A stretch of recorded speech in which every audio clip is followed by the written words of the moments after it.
And so that was kind of the moral of that is, yeah, there's a formula, but do you want to use it? I think not.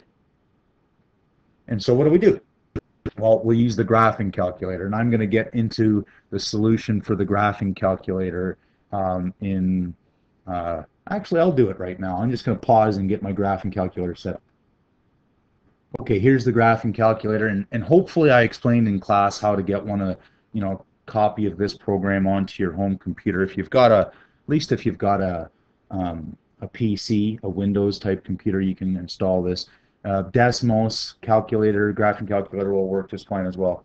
I'm using graphing calculators because there's a set of them sitting at the front of the classroom. I'm just going to go through the steps real quick just so you know what I'm talking about. When you turn the calculator on, there might be all sorts of things going on, but don't worry about that. Just follow the instructions. Hit Y equals. Notice you might have some stuff in there. This is the example from last time. If you want to clear all that junk out, you hit clear and enter, clear all that stuff out, and then type in the function. This is the function that we want, x to the exponent 4 plus 2x to the exponent 3 minus 11x squared minus 6x plus 2. Dandy. And the right side was 0, so we didn't have to type in a y2. But then it says hit zoom, select 6, which is zoom standard. And this is kind of like a fast way to set up your window settings. Now notice when I hit that, there's my graph, and it looks like this one that's on your sheet. If you can't see the solutions, you might need to goof around with the window settings. So there's the window settings, and we can see the x and the y values there, and that's dandy. It says you may need to play with the proper window settings for other questions. It says now find the zeros. Well, find the zeros. We can kind of see them there, and there. How do we find them? It says select calc by hitting second trace, and that's the little yellow calc menu. And then I want to find the 0. And then it says to follow the on-screen instructions. So I want to go to the left of, I'm going to define this root first, so I go to the left of it, and I can see the little spider going back and forth. There he is right there. Is it to the left of that one? Yeah. Now I press enter, and then I scroll to the right. Now I have to go to the right of this root, and notice it shot up too far, but that doesn't matter. When I press enter, it'll say, okay, the calculator knows to look in this little range of x. Then it wants me to guess. So how close can I get? Well, that's close, because if I go too far, then I won't be in my range. This is a decent guess. I press enter, and boom, I get the solution. Now notice this 3e to the exponent, 3e minus 12. That's scientific notation. That's 0.00000, 12 zeros and a 3. So this is as close as the calculator can get. But this gives me the x coordinate of where that 0 happens. And there's that solution right there. Now you repeat the process and see if you can find the other solutions that are given on the sheet. All right. Notice that in the example 2, you're asked. Whoops, where is it? Where's example 2? You're asked to solve that using the TI-83. Whoops. What would you do? Well, you'd solve the related equation and then look for test points. Or notice that once you have the TI-83, you'll have the graph, you'll have the number line, and you'll be able to find the solutions very quickly. And hopefully, you'll be able to get the same solutions as I did on the sheet. Okay? I will post my solution on Facebook so you can just check your answer. I don't want you to spend. I want you to actually do this yourself in class. And that'll be part of the today's homework, is going through this example and doing it yourself. Okay.